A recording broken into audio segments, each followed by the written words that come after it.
క్రైస్తవ సమాజం, ఈ దేశ నిర్మాణం చేసినటువంటి క్రైస్తవ సమాజం కలలుగన్నటువంటి రాజ్యం స్క్రీన్ మీద మీకు కనిపిస్తా ఉంది.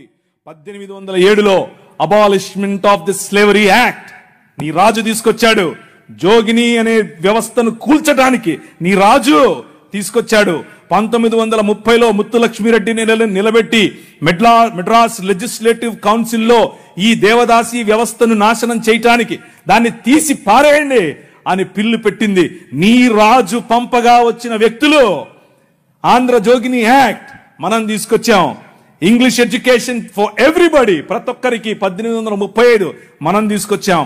1795 రైట్ టు ప్రాపర్టీ, అంతకుముందు ఎవరు భూములు కొనటానికి లేదు. బడుగు బలహీన వర్గాలు భూములను స్వాధీనం చేసుకునేవాళ్ళు. నీకేంద్ర రే మల్లిగా అనేవాళ్ళు, నువ్వెవర రే ఈరిగా అనేవాళ్ళు, నువ్వెవర రే బయటుండు, నువ్వు మా ఇంటికి రావద్దు, నీ నీడ పడద్దు అన్నారు. కానీ నీ రాజు నీకు అధికారం ఇచ్చాడు. భూమి కొనుక్కునే అధికారం, భూమిలో పండించుకునే అధికారం, పండించిన దాన్ని తినే అధికారం నీది. అంతకు ముందేమయ్యేది, భూమి తీసుకుని కష్టపడి మంచిగా పనిచేసి ఇంత పండు పండిన తర్వాత వస్తాడు గారు, ఏట్రా ఇది ఏటి బాబండింది, అమ్మగారికి కావాలంటే ఇచ్చిరాపో అంటే నోరు మూసుకొని ఇవ్వాలి అంతే. అదే చట్టం. కానీ ఈరోజు అది కాదు. నువ్వు పండించింది నువ్వు తింటావు, నువ్వు పండించింది నీ పిల్లలు తింటారు, నువ్వు పండించింది ధైర్యంగా నీకోసం పెట్టుకుంటావు, పొదుపు చేసుకుంటావు. కారణం ఏమిటి? నీ రాజు, రాజులకు రాజు, ప్రభువులకు ప్రభువు, కైసర్ అగస్తస్ మరియు కైసర్ తిబేరియస్ల ప్రతినిధి అయిన పిలాతు ముందు నిలబడుకొని నా రాజ్యము నీ రాజ్యము లాంటిది కాదని చెప్పాడే ఆ రాజు.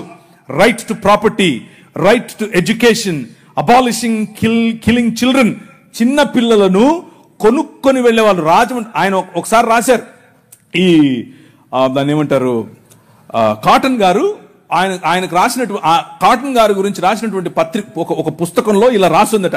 ఏంటంటే వాళ్ళ ఇంట్లో పనిచేసేటట్టు ఒక ఆయమను వచ్చి ఒక ₹1 ఇవ్వమ్మా అని అడిగింది. ఆ రోజుల్లో ₹1 ఎందుకమ్మా అంటే, నేను వెళ్ళి రాజమండ్రిలో ఒక ఆడపిల్లను కొనుక్కొచ్చుకుంటాను అంటుంది. ఏంటి కొనుక్కొచ్చుకుంటావా? ఎందుకు? అది మన పరిస్థితి ఆ రోజుల్లో. పిల్లలు నమ్ముకునేటటువంటి బతుకులు, తినటానికి లేని బతుకులు, పిల్లలు నమ్ముకునేటటువంటి బతుకుల నుండి నీ రాజు, నువ్వు అమ్మటానికి వీలు లేదు, నువ్వు చంపటానికి వీలు లేదు. నిర్మాణం కట్టాలంటే పిల్లల్ని చంపరారు, ఏదైనా రోడ్డు వేయాలంటే పిల్లల్ని చంపుతారు, రక్తం పడాలంటారు. ఇలా పిల్లలను, మన పిల్లలను చంపుతూ ఉంటే ఆపింది నీ రాజు. Right to education 1913. నువ్వు పెళ్లి చేసుకుంటే నీ భార్య 7 రాత్రులు బ్రాహ్మణుడితో పడుకోవాలి. ఇది ఈ దేశ చట్టం. నువ్వు నల్లగా ఉన్నావట, నీకు దాన్ని ఏమంటారు బట్టతలు ఉందంట, రింగులు ఎంటుకలు ఉన్నాయంట, కాబట్టి నువ్వు దాసుడివి, దస్యుడివి, నువ్వు రాక్షసుడివి, నువ్వు మ్లేచ్చుడివి. కాబట్టి నీ జీవితాన్ని మార్చాలంటే, కాబట్టి నీ వంశాలు మంచిగా మారాలంటే బ్రాహ్మణుడితో నీ భార్య పడుకోవాలి. కలిగే పిల్లలు ఎలా ఉంటారు? అప్పుడు ఆర్యీకరణ జరుగుతుంది. కృణ్వంతో విశ్వమార్యం అన్నారు. అంటే అర్థం ఏంటి? ఈ ప్రపంచం మొత్తాన్ని కూడా ఆర్యీకరణ చేయాలి అన్నది వారి రాజ్య కళ. The kingdom of Rama, but the kingdom of god, దేవుని రాజ్యం ఏమన్నా తెలుసా? ఎవరితో పడుకోవక్కర్లేదు. My blood is enough, I will cleanse you from all sin. ప్రతి పాపము నుండి యేసు రక్తము నిన్ను కడిగి పరిశుద్ధునిగా చేస్తుంది. ఎవరి దగ్గర పడుకోవక్కర్లేదు. మనం ఈ దేశానికి ఒక చట్టం ఇచ్చాం. ఏం చట్టం ఇచ్చాం? 1819లో. ఇదంతా నేను సుత్తి కొడుతున్నా అనుకున్నారా? చట్టం ఇది. ఒక్కసారి చరిత్ర తిరిగేయండి. ఇదంతా నీ రాజు చేశాడు ఈ దేశానికి. నీ రాజు తీసుకొచ్చాడు. నల్లట్ట పుస్తకం మోసుకొచ్చినోళ్ళు కష్టపడి పిల్లులు వేసి, రిట్ పిటిషన్లు వేసి, నిలబడి కొట్లాడి నీకు ఇచ్చిన హక్కిది. That is the kingdom of God. No discrimination, right to sit, abolishing child marriages. ఇలా చెప్పుకుంటూ పోతే ఎన్ని చట్టాలు చేశాం మనం. రైలు మనది, పోస్ట్ ఆఫీస్ మనది, ఐఏఎస్ తెచ్చింది మనం, ఐపీఎస్ తెచ్చింది మనం. తెలుగు భాషను మ్లేచ్ఛ భాష అన్నారు. అరే ఏం భాష మాట్లాడుతున్నాడు మ్లేచ్ఛుడా అంటే తెలుగు భాషలో డిక్షనరీ, మొట్టమొదటి డిక్షనరీ మంది. మీ నాయన రాజు, ద కింగ్, మనం ఇచ్చాం. CP brown, he was a machinery. ఆయన కలెక్టర్ మాత్రమే కాదు, మిషనరీ. తెలుగు భాష గద్య భాగంలో మొట్టమొదటి పేపర్ మనది. తెలుగు భాష గద్య భాగంలో మొట్టమొదటి పుస్తకం మనది. వీళ్ళకు వాళ్ళ సొంత రామాయణం, మహాభారతాలు కూడా ట్రాన్స్లేట్ చేసుకునే దిక్కు లేదు. అది చేసింది మనమే. నిజం చెప్తున్నాను, నేను అబద్ధం చెప్పట్లేదు. మొట్టమొదటి ట్రాన్స్లేషన్ చేసింది కూడా మనమే. వాళ్ళు అది కూడా చేయరు. ఎందుకంటే విద్య పంచకూడదు. వాళ్ళ రాజ్యంలో విద్య పంచకూడదు. మన రాజ్యం అందరికీ విద్య, ప్రతి ఒక్కరూ చదవాలి. ఎందుకు? ఇదిగో నల్లట్ట పుస్తకం కూడా చదవాలి. అర్థమవుతుందా? నల్లట్ట పుస్తకం చదివితే దిమాగ్ ఖరాబ్ అవుతుంది, దిమాగ్ ఫిరాయిస్తుంది, మనిషి వెంటనే మనిషి అవుతాడు. ఈ రాజ్యం మనుషుల కోసం రాజ్యం. ఆ రాజ్యం తలకాయలో నుంచి వచ్చిన వాళ్ళకి మాత్రమే రాజ్యం, భుజాల్లో నుంచి వచ్చిన వాళ్ళకే రాజ్యం. ఈ రాజ్యం అందరి రాజ్యం, అందరికీ సుభిక్షత, అందరికీ పట్టభద్రత్వం. అలెగ్జాండర్ డఫ్ అనే ఒక ఆయన, ఎంతమంది ఉన్నారు ఈ పేరు? ఒకరు, ఇద్దరు, ముగ్గురు, ఒక 10-15 ఉన్నాయి. మిగిలిన వాళ్ళు ఒక చెంచా నీళ్లు తీసుకొని దూకండి. అలెగ్జాండర్ అంటే పొరపాటున మీరు ఆ గ్రీకు ఒక ఆయన వచ్చాడు గుర్రం వేసుకుని, ఆయన అనుకుంటారు, కాదు, ఈయన వేరే. అలెగ్జాండర్ డఫ్. ఈయన రవి అస్తమించని బ్రిటిష్ సామ్రాజ్యం పైన ఇన్ఫ్లుయెన్స్ తీసుకొచ్చాడు. ఏం ఇన్ఫ్లుయెన్స్ తెలుసా? నా పిల్లలు చదవాలి, మా భారతీయ పిల్లలు చదువుకోవాలి. వీళ్ళు అన్నారు, ఎందుకు, మాకు అవసరం లేదు, మీ పాశ్చాత్య విద్యతో మేమేం చేస్తాం, మేము మంత్రాలు చదువుతాం. ఆయన అన్నాడు, మంత్రాలకు చింతకాయలు నైరాల్తా హై. అలెగ్జాండర్ డఫ్, నో, చదవాలి, మన పిల్లలు చదవాలి, ఆంగ్ల భాషలో చదవాలి, ప్రతి భాషలో చదవాలి, తెలుగులో చదవాలి, తమిళంలో చదవాలి, బెంగాలీ కావాలి, పుస్తకాల తర్వాత పుస్తకాలు, పుస్తకాల తర్వాత. ఈ అలెగ్జాండర్ డఫ్ యొక్క ఇన్ఫ్లుయెన్స్ కారణం చేత ఈశ్వరచంద్ర విద్యాసాగర్, అలాగే రాజా రామ్మోహన్ రాయ్ ఇలాంటి వాళ్ళు నిలబడి, ఎస్, మా పిల్లలు చదవాలి, మా పిల్లలు కూడా చదవాలి, మంత్రాలకు మేమేం చేసుకోవాలి, అవసరం లేదు, ఎల్లమ్మకు పుల్లమ్మకు పోయి మీరు చదువుకోండి అని యూనివర్సిటీస్ ఒకే సంవత్సరంలో, అటువైపు మెడ్రాస్ యూనివర్సిటీ, ఇటువైపు బాంబే యూనివర్సిటీ, ఇటువైపు శ్రీరాంపూర్ యూనివర్సిటీగా ఈ రోజు ఏదైతే ఉందో బైబిల్ కాలేజ్ అనుకుంటున్నారో అది ఆ రోజు కల్కటా యూనివర్సిటీ. 3 యూనివర్సిటీలు స్థాపించటానికి వెనకుండి పనిచేసింది ఈ అలెగ్జాండర్ డఫ్. ఈయన ప్రభావం, ఈయన ఇన్ఫ్లుయెన్స్ కారణం చేత మెకాలే అనే ఒక వ్యక్తిని ఈ దేశానికి పంపించారు. పోయి చూసి రాపో బాబు, అసలు చదువు అవసరమా లేదా. ఆయన ఇచ్చినటువంటి నివేదిక, ఎస్, అందరూ చదవాలి.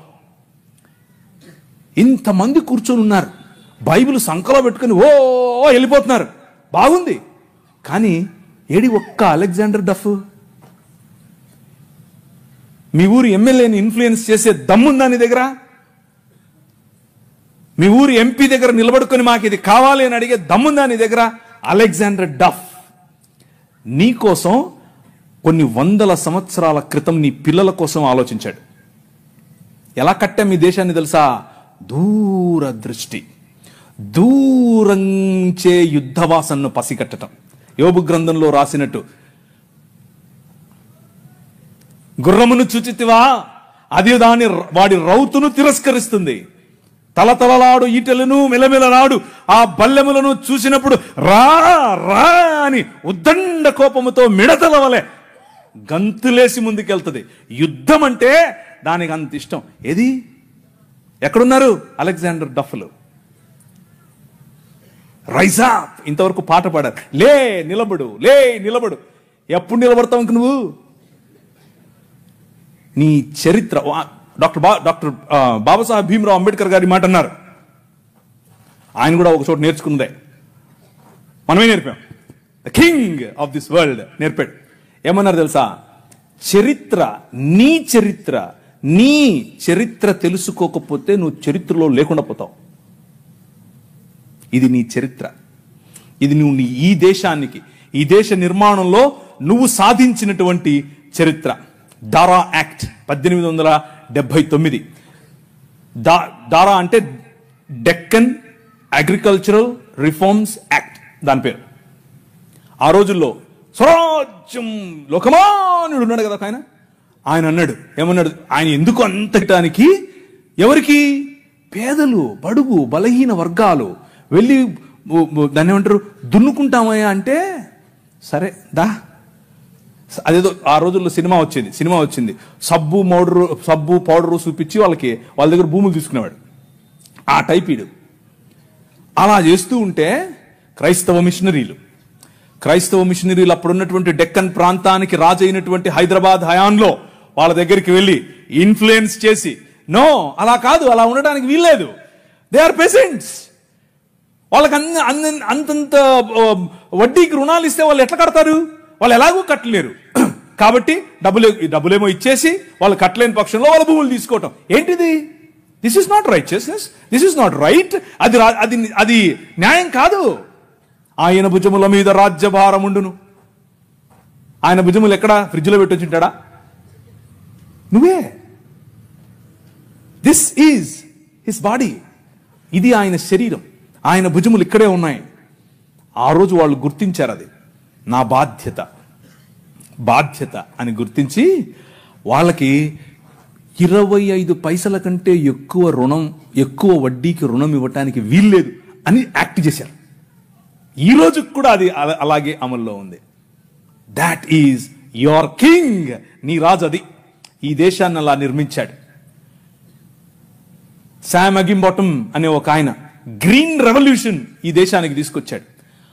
ఓ ఆవులు, మేము దాన్ని నిమురుతాం, మేము దాన్ని పూస్తాం, మేము దాన్ని కడుగుతాం అనేవాళ్ళు. కొంతమంది సిమ్ కార్డు బాబాలు ఉన్నారు, ఈ మాటలే అంటుంటారు. వాళ్ళకి చేతకాల ఎట్లా ఆవులు పెంచాలి, ఎట్లా డైరీ ఫామ్ తీసుకురావాలి, ఎట్లా అగ్రికల్చర్ చేయాలి, మేము నిమురుతూ ఉంటాం, మాకు అదే కావాలన్నారు. కానీ ఏం చేయాల, చూస్తూ ఉన్నారు ఊరికే. కానీ శామ్ అగింబాటమ్ చూశాడు, ఊరికి నిమర్లా పనిచేశాడు. ఎందుకో తెలుసా? యువర్ కింగ్, నీ రాజు భావజాలం వేరు. ఊరికే దాన్ని పట్టుకోనేది కాదు ఆయన రాజ్యం. దాని ద్వారా అనేకులకు ఉపాధి, దాని ద్వారా అనేక కుటుంబాలు బాగుపడాలి, అనేక కుటుంబాలు నూతనపరచబడాలి. ఆయన 21వ అధ్యాయం ప్రకటన గ్రంథం 3, 4, 5 వచనాల్లో సింహాసనాసీనుడైన వాడు ఈ విధముగా సెలవిచ్చుచున్నాడు, ఇదిగో నేను సమస్తమును నూతనపరచుచున్నాను, క్రొత్త ఆకాశము క్రొత్త భూమిగా తయారు చేసేటటువంటి అగ్నిలో పుటము వేసి బయటకు తీసినట్లుగా ఈ ప్రపంచాన్ని పునరుత్థానము చెందించే పనిలో నన్ను వాడుకుంటున్నాడు. That is your king. ఆ రాజు వచ్చాడు, ఆ రాజు పని మొదలెట్టాడు. ఎలా మొదలెట్టాడు? ప్రతి సమాజాన్ని పట్టుకోవటం ద్వారా, ప్రతి ప్రభుత్వాన్ని ప్రభావితం చేయటం ద్వారా. ఆనాడు నిమ్రోదు సమయం మొదలుకొని ఈనాడు నరేంద్ర మోదీ గారి ప్రభుత్వం వరకు హీ ఈజ్ ద కింగ్. ఆయనే నడుపుతున్నాడు, ఆయనే చేస్తున్నాడు. మన జీవితాలను మరింత ప్రభావవంతమైనదిగా చేయటానికి ఈరోజు భారతదేశం అన్ని దేశాల కంటే రిలీజియస్ మైనారిటీస్ పైన ఒత్తిడి తీసుకొని రావటంలో, వారిని హింసించటంలో ప్రపంచంలో ర్యాంక్ నంబర్ 1 మనం. నంబర్ 1 ర్యాంక్ మొన్నే వచ్చింది. రిలీజియస్ మైనారిటీస్ అంటే మనలను హింసించటంలో భారతదేశం నంబర్ 1. పాకిస్తాన్ కాదు, ఆఫ్ఘనిస్తాన్ కాదు, సోమాలియా కాదు, ఎవరు కాదు, భారతదేశమే. చచ్చిపోయిన వాళ్ళను కూడా గుంత తవ్వి బయటకు తీస్తున్నారు ఛత్తీస్గఢ్లో. ఎందుకు చేస్తున్నారో తెలుసా? ఇదంతా భయం. ఏంటా భయం? వీళ్ళందరినీ మనుషులు చేస్తున్నారు, వీళ్ళందరూ సమానం అంటున్నారు. మనుష్యత్వం, మతం మనుష్యత్వం ఎదుట నిలబడలేదు, భయం దానికి. మతానికి నిజమైన మనిషిని చూస్తే భయం. నిజమైన మనుష్యులను తయారు చేసేటటువంటి దేవుని రాజ్యం, నిజమైన మనుష్యత్వాన్ని ఈ ప్రపంచంలో వెలుగుగా ప్రకాశింపచేయటానికి పిలువబడినటువంటి దేవుని రాజ్యం. ఆ రాజ్యం నిలబడాలి, ఆ రాజ్యం పోరాడాలి, ఆ రాజ్యం భయంకరమైనటువంటి ఈ ఒడుదుడుకులలో కూడా నిలబడాలి. అలా నిలబడటానికి మీరు మీ సమాజం, మీ సంఘం పాటు పడాలి. అలా పాటు పడతారని నేను విశ్వసిస్తున్నాను కూడా. ఇకపోతే కొద్ది నిమిషాలు ఒక కంపారిజన్ అనేది ఈ మూడు రాజ్యాలకు, ఒకవైపు ముహమ్మద్ గారు నిర్మించిన రాజ్యం, ఒకవైపు సనాతనంగా ఉన్నటువంటి రాజ్యం, ఇంకొక వైపు క్రీస్తు నిర్మిస్తున్న దేవుని రాజ్యం. ఈ మూడు రాజ్యాలలో ఉన్నటువంటి కొన్ని విషయాలు, ఎక్కువ చెప్పను, మిగిలిన రాజ్యాలకు ఈ రాజ్యానికి ఉన్నటువంటి తేడా మీ స్క్రీన్ పైన చూస్తున్నట్లుగా, ఆ రాజ్యం ఏ చేతి సహాయం లేకుండా తీయబడినటువంటి రాయి ఇంతింతై మహాపర్వతమై ప్రపంచములో ఉన్న శక్తులను, అంధకార సంబంధమైన దురాత్మ సమూహముల నుండి మనం విడిపించటానికి కొలస్సీలకు రాసిన పత్రిక 1వ అధ్యాయం 18 నుంచి చదువుతూ వెళితే వచ్చే సారాంశం ఇదే. ఆ ప్రభువు వైలెన్స్, భయంకరమైనటువంటి వైలెన్స్ కు ప్రతీకగా ఉన్నటువంటి సిలువను హీ ఫ్లిప్డ్ ఇట్. దాని మీద కాలేసుకుని కూర్చుని మరణం, అందరూ అనుకున్నారు 3 మేకులు పీక్కోలేడు. 3 మేకులు పీక్కుండేది కాదు, మనుష్య సమాజానికి పట్టినటువంటి పాపం అనే మేకును, ఆ మేకుకున్న ముళ్ళు, మరణం అనే ముళ్ళును విరిచి పారేయటానికి ఆయన సిలువనెక్కాడు. నిజమైన మనుష్యత్వాన్ని ఈ ప్రపంచంలో వెలుగుగా ప్రకాశింపచేయటానికి పిలువబడినటువంటి దేవుని రాజ్యం, ఆ రాజ్యం నిలబడాలి, ఆ రాజ్యం పోరాడాలి, ఆ రాజ్యం భయంకరమైనటువంటి ఈ ఒడుదుడుకులలో కూడా నిలబడాలి. అలా నిలబడటానికి మీరు, మీ సమాజం, మీ సంఘం పాటు పడాలి. అలా పాటు పడతారని నేను విశ్వసిస్తున్నాను కూడా. ఇకపోతే కొద్ది నిమిషాలు ఒక కంపారిజన్ అనేది ఈ మూడు రాజ్యాలకు, ఒకవైపు ముహమ్మద్ గారు నిర్మించిన రాజ్యం, ఒకవైపు సనాతనంగా ఉన్నటువంటి రాజ్యం, ఇంకొక వైపు క్రీస్తు నిర్మిస్తున్న దేవుని రాజ్యం. ఈ మూడు రాజ్యాలలో ఉన్నటువంటి కొన్ని విషయాలు, ఎక్కువ చెప్పను, మిగిలిన రాజ్యాలకు ఈ రాజ్యానికి ఉన్నటువంటి తేడా మీ స్క్రీన్ పైన చూస్తున్నట్లుగా, ఆ రాజ్యం ఏ చేతి సహాయం లేకుండా తీయబడినటువంటి రాయి ఇంతింతై మహాపర్వతమై ప్రపంచములో ఉన్న శక్తులను, అంధకార సంబంధమైన దురాత్మ సమూహముల నుండి మనం విడిపించటానికి కొలస్సీలకు రాసిన పత్రిక 1వ అధ్యాయం 18 నుంచి చదువుతూ వెళితే వచ్చే సారాంశం ఇదే. ఆ ప్రభువు వైలెన్స్, భయంకరమైనటువంటి వైలెన్స్ కు ప్రతీకగా ఉన్నటువంటి సిలువను హీ ఫ్లిప్డ్ ఇట్.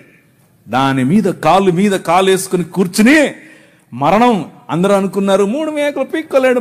3 మేకులు పీక్కుండేది కాదు, మనుష్య సమాజానికి పట్టినటువంటి పాపం అనే మేకును, ఆ మేకుకున్న ముళ్ళు, మరణం అనే ముళ్ళును విరిచి పారేయటానికి ఆయన సిలువనెక్కాడు.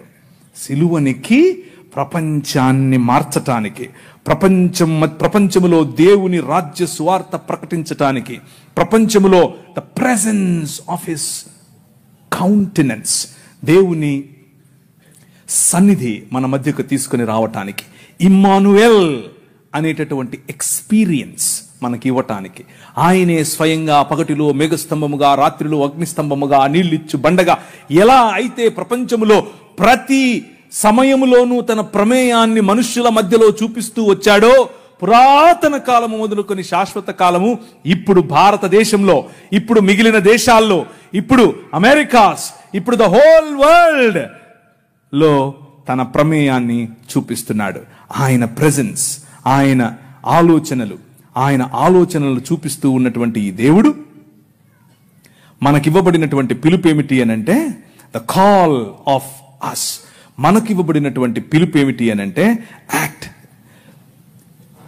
మనం న్యాయమును జరిగించాలి, కనికరమును ప్రేమించాలి, అలాగే దీన మనస్సు కలిగి జీవించాలి. ఇదే మనకు పిలుపు. నువ్వు బలులు ఇస్తావా, నువ్వు నీ కొడుకునిస్తావా, నువ్వు నూనెస్తావా, నువ్వు గొర్రెలిస్తావా అని మతం చెప్తూ ఉంటే, మనుష్యుడా అది కాదు నేను అడిగింది, 3 ఏమడిగాను? న్యాయమును జరిగించుటయు, కనికరమును ప్రేమించు, మీకా గ్రంథం నుంచి చెప్తున్నాను, కనికరమును ప్రేమించుటయు, దీన మనస్సు కలిగి నీ దేవుడైన యెహోవా ఎదుట జీవించుటయు. ఇంతే కదా నేను అడుగుతోంది. That is my Kingdom. నా రాజ్యం అదే. ఆ రాజ్యం నీవు స్థాపించాలి.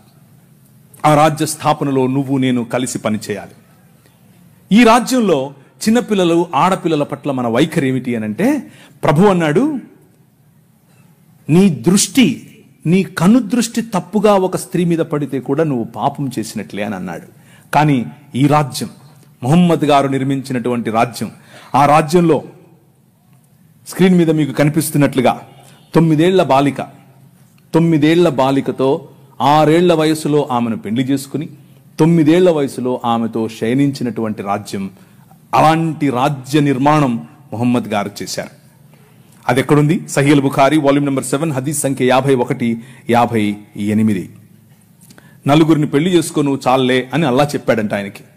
అది కాదని ఒకేసారి ఆయన 9 మందిని చేసుకున్నాడు పెళ్లి. ఇది ఎక్కడుంది? సహీహ్ బుఖారీ పేజ్ నంబర్ 195 హదీస్ సంఖ్య 268, 284. ఇవన్నీ నేను దాన్ని ఏమంటారు, నాకేం ప్రాబ్లం లేదు, లైవ్ వెళ్ళినా ప్రాబ్లం లేదు, ఎక్కడికి వెళ్ళినా ప్రాబ్లం లేదు, నేను పబ్లిక్ గా చెప్పాను అందరి ముందు. కానీ మీకు కొంచెం జుగుప్సాకరంగా ఉండొచ్చు మొదటిసారి ఒకవేళ వింటూ ఉంటే.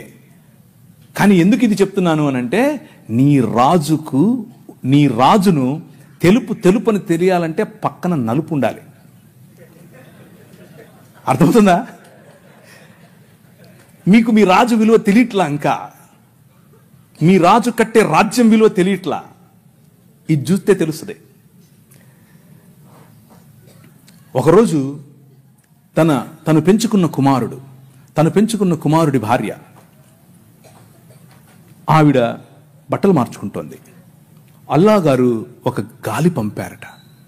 ఆ గాలి పంపగానే తెర చిరిగెను, లేదా తెర పైకి లేచెను.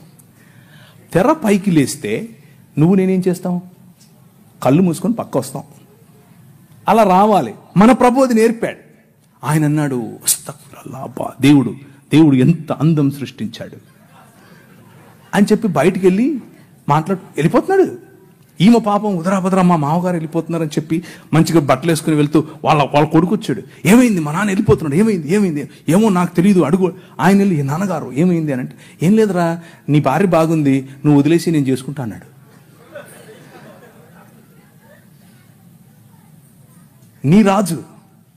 నీ రాజు క్యారెక్టర్ ఆలోచించు ఒకసారి. ఎలా చేస్తాడు నీ రాజు? చంటి బిడ్డల స్తుతుల మీద ఆసీనుడవుతాడు. నీ మామ మానాచ్ఛాదమును నువ్వు తీయకూడదు, నీ కోడలి మానాచ్ఛాదమును నువ్వు తీయకూడదు. దేవుని వాక్యం స్పష్టంగా చెప్తుంది. వీరు నిర్మించే రాజ్యానికి, నీ రాజు నిర్మించే రాజ్యానికి ఉన్న తేడా అది. ఇవన్నీ చూపించి సనాతనం చున్నలు చూశారా మా దగ్గర ఇలాంటివి ఇలా చెప్తుంటారు. ఓ మాకు తెలియదులే అని. అది కూడా చూద్దాం అన్నాను ఒకరోజు. నేను మొన్న ఒక ఆమె వచ్చింది, తెల్ల జుట్టేసుకుని, ఆమె అంతా ఆస్ట్రేలియన్ లాగా ఉంది. నేను ఆమె ఆస్ట్రేలియన్ అనుకున్నాను. కాదు, ఆమె నేను ఇంగ్లీష్లోనే డిబేట్ చేస్తాను. సరే ఇంగ్లీష్లో మాడదాం రా అని కూర్చొని మాడుకుంటున్నాం. ఆమెకి కంటెంట్ చూపిస్తుంటే ఇదంతా తూచి అంటుంది. నేను ఒప్పుకోను, నేను ప్రిపేర్ కాలేదంటుంది. నేను అడిగాను, నేను రమ్మని, నువ్వే చెవు అంటుందామా లైవ్ లో. ఏ సబ్ దిస్ ఈజ్ ఆల్ రాంగ్ ఏంటి? ఇక్కడ కనిపిస్తుంది కదా, టెక్స్ట్ పెట్టాను కదా. మన సహోదరులకు తెలియదు ఇది ఇలా ఉంది. ఆ పుస్తకంలో, ఈ పుస్తకాలు ఇలా రాసుకున్నారని వాళ్ళకి తెలియదు. అందుకు ఆ సమస్య. శ్రీ బ్రహ్మవైవర్త పురాణం part 2 chapter number 35 page number 340. Okay, అందులో బ్రహ్మ గారు స్వయంగా తన కూతురుతో శయనించడం చాలా గ్రాఫికల్ గా రాశారు. ఋగ్వేదం మండలం 10 సూక్తం 61 వచనం 5 మీకు అక్కడ అండర్లైన్ చేసి చూపించాను. తన కూతురుతో ఆయన పెళ్లి చేసుకోవటం మరియు తన కూతురిని ఆయన అనుభవించడం. అంత మాత్రమే కాదు, శంకర భగవత్పాదులు అని మన కాకినాడ నుంచి ఒక ఆయన చెప్తుంటాడు చూసారా.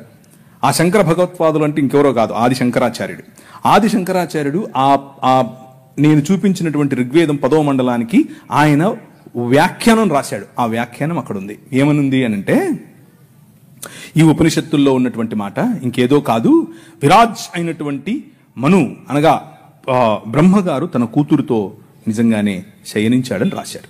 కానీ మన పిలుపు ఏమిటి? What is our calling? మన పిలుపు ఏమిటి అని అంటే, డిస్క్రిమినేటింగ్ ఉమెన్ జరగకూడదు, డిస్క్రిమినేటింగ్ మెన్ జరగకూడదు. రిలేషన్షిప్స్లో ప్యూరిటీ ఉండాలి. ఎదుటివాడి భార్యను నువ్వు దొంగిలించకూడదు, ఎదుటివాడి భార్య పైన నువ్వు ఆశ పెట్టుకోకూడదు. Very plain clear. అలాగని చెప్పి మన బైబిల్ గ్రంథంలో ఉన్నవారు అలాంటివి చేయలేదా? చేశారు. దేవుడు ఏం చేశాడు? మూతి పళ్ళు రాలగొట్టాడు. ఇక్కడ దేవుళ్ళే చేస్తున్నారు. అదే ప్రాబ్లం.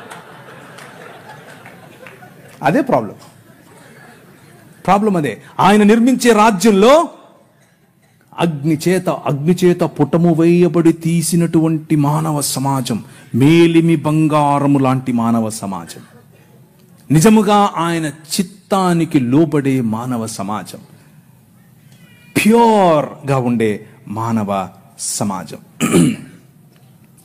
మొహమ్మద్ గారు కట్టినటువంటి రాజ్యం. ఆయన అన్నారు స్త్రీలు అరబుద్దోళ్ళు అన్నాడు. అంటే నేను అనట్లేదు, మీరు రాళ్ళెత్తుకోకండి, నేను కాదు, మొహమ్మద్ గారు అంటున్నారు. ఎక్కడ? సూరా 2:282 ఖురాన్లో ఉంది. సహీల్ బుఖారీ 3వ హదీసు 26:58. ఎవరు? స్త్రీలు అర్రబుద్దోళ్ళు. ఈయన ఒకసారి విహారయాత్రకు పరలోకం వెళ్ళేట. ఇదంతా నేను ఏది స్టోరీ చెప్పట్లేదు, మీ కళ్ళ ముందు ఉంది, కావాలంటే చూసుకోండి, ఆ రెఫరెన్స్లు మీరు వెళ్ళి చూడండి.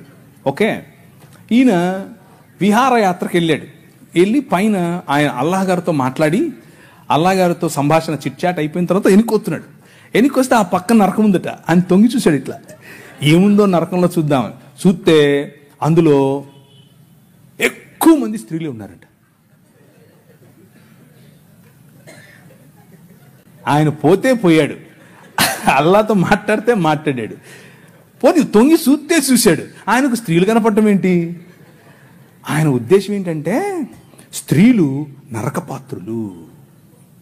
ఎందుకు స్త్రీలు నరకానికి వెళ్తారు అని అంటే ఆయన దానికి ఒక ఉదాహరణ కూడా చెప్పాడు సహీల్ బుఖారీలో, అలాగే సహీ ముస్లిం. ఏమనంటే పురుషులను వాళ్ళు పాపంలో పడేలా చేస్తారు కాబట్టి వాళ్ళందరూ నరకానికే పోతారని చెప్పాడు.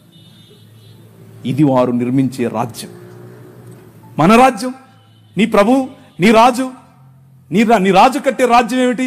ఆయన దగ్గరికి ఒక ఆమె పడుపు వృత్తి, ఒళ్ళమ్ముకునే ఆమె వచ్చి జటామాంసి అత్తరుబుడ్డి తీసుకుని వచ్చి పగులు కొట్టి తన కాళ్ళ మీద పోసి తన తల వెంట్రుకలతో తుడుస్తూ ఉంటే అమ్మా అని పిలిచాడు. అర్థమవుతుందా? పాపంలో పట్టబడిన స్త్రీని ఈడ్చుకుని వచ్చి కొట్టండి అంటే, ఒరేయ్ మీలో తప్పు చేయనోడు ఫస్ట్ ఏంటి రా అన్నాడు. ఎక్కడికక్కడ వెళ్ళిపోయారు అందరూ. అమ్మా నిన్ను నేను ఏం చేయను, వెళ్ళిపో అన్నాడు. ఈ రాజు పైకి వెళ్ళి తొంగి చూసేది కాదు, అక్కడి నుంచి వచ్చాడు. ఆయనకు తొంగి చూడాల్సిన పనే లేదు, అక్కడి నుంచే వచ్చాడు. అక్కడి నుంచి వచ్చి ఎక్కడికి వెళ్ళాడు తెలుసా? ఒక్క స్త్రీ బావి దగ్గరికి వస్తుంది, నీళ్లు పట్టుకుంటుంది. ఈ రాజు, జగముల నేలే రాజు, తన చేతి పనులుగా ఉన్నటువంటి భూమి ఆకాశములు, ఆకాశము తన సింహాసనం, భూమి తన పాదపీఠం. కానీ ఈ రాజు బిందెలెట్టుకుని నీళ్ళెట్టుకునే దగ్గరికి వెళ్తాడు. అక్కడ కూర్చొని వెయిట్ చేస్తాడు. ఆమె వస్తే అమ్మా నీళ్ళు ఇస్తావా అంటాడు. Look at the difference between these two kingdoms. ఈ రెండు రాజ్యాలకు ఉన్న తేడా. ఆ వైఖరి స్త్రీల పట్ల, ఈ వైఖరి స్త్రీల పట్ల. నీ రాజు స్త్రీలను గౌరవించే రాజు, నీ రాజు స్త్రీలకు గౌరవం, డిగ్నిటీని ఇచ్చే రాజు. అందుకనే ఈ దేశంలో ఏం జరిగిందో తెలుసా? ఈ దేశంలో ఇంకొక 5 నిమిషాల్లో ఎవడో ఒకడు ఆవులించకపోతే చెప్తాం ఈ కథ. ఈ దేశంలో స్త్రీలు జాకెట్లు వేసుకోకూడదు, అది చట్టం. మొన్న రీసెంట్గా సినిమా కూడా వచ్చింది ఒకటి, అదేదో జరగలేదు అనుకుండేరు, అది జరిగింది. అది ఈ దేశంలో ఉన్న చట్టం. ఎందుకు అనంటే మన దేవుడైనటువంటి బ్రాహ్మణుడు నడుచుకుంటూ వస్తే అది ఆడో మగో తెలియాలి కాబట్టి ఇప్పి చూపించాలి. ఏం లాజిక్ ఇది? ఏం లాజిక్? అవును, ఇది ఎవరికి ముఖ్యంగా బడుగు బలహీన వర్గాలకు జాకెట్లు వేసుకునే అధికారం లేదు అన్నారు. ఎందుకు లేదు? వేసుకోకూడదు నువ్వు అన్నారు. వేసుకుంటే స్తనాలు కోశారు. మీ స్తనాల బరువు చూసి దానికి పన్ను విధించారు. బాగా బలిశావులే కట్టు అన్నారు. కానీ ఒక పేరు చెప్తాను, విన్నోళ్ళు చేయొద్దండి. Charles Mead. నేను వెళ్ళిపోతున్నా.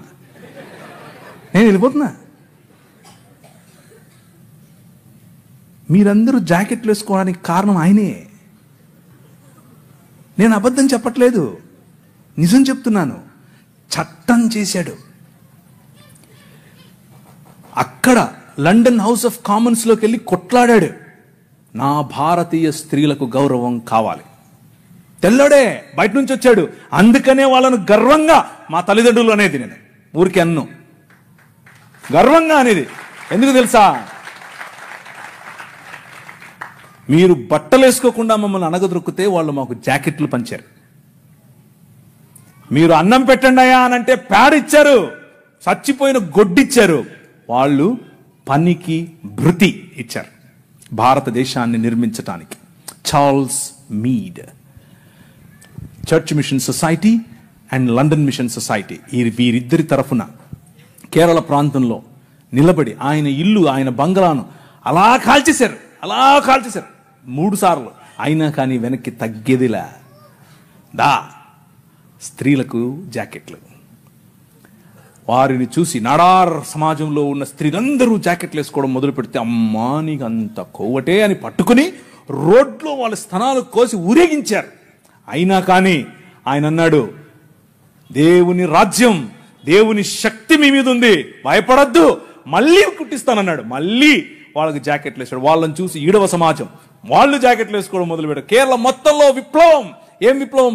జాకెట్ల విప్లవం. జాకెట్ల విప్లవం ఏంటండి బాబు? అవును, గాస్పెల్, దేవుని రాజ్య సువార్త అని అంటే నువ్వు చచ్చిపోతే పరలోకం పోతావా, నరకం పోతావా, ఈనేసొస్తావా, కూలిపోతావా, ఇక్కడ వరకే కాదు. నీ రాజ్యము వచ్చునుగాక, ఇక్కడ ఇప్పుడు ఈరోజు నువ్వు బ్రతికుండగా దేవుని చిత్తము నీ మధ్య నెరవేరాలి. మా అనుదిన ఆహారము మాకు దయచేయి. ఈ దేశంలో ఆహారము లేక అలమటించే క్రమంలో అన్నం పెట్టింది ఈ సువార్త. మనిషిని మనిషిగా చూసింది ఈ సువార్త. చార్ల్స్ మీడ్ కారణం చేత స్త్రీలందరూ ఈరోజు జాకెట్లు వేసుకుంటున్నారు. అంత మాత్రమే కాదు, జాకెట్లు వేసుకుంటూ ఉంటే ఇప్పుడు వచ్చి మనకు శుద్ధ నీతులు చెప్తున్నారు. మీరు పాశ్చాత్య డ్రెస్సులు వేసుకోవాకండి. ఏంది? అసలు డ్రెస్సులే వేసుకోవద్దన్నారు మొన్నటిదాకా, ఇప్పుడేమో పాశ్చాత్య డ్రెస్సులు అంటున్నారు. చూసావా? మన రాజ్యం, దేవుడు నిర్మించే రాజ్యం, అది ప్రభావవంతమైన రాజ్యం.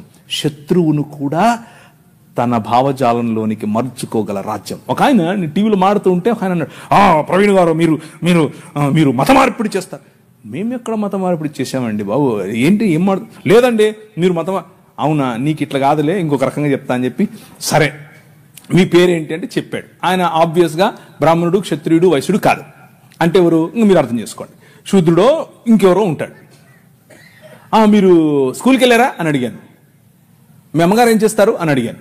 మా అమ్మగారు లెక్చరర్ అండి అన్నాడు. ఏ కాలేజీలో అని అడిగాను. చెప్పారు. అయితే మీరు సగం క్రైస్తవులే అన్నాను. అదేంటి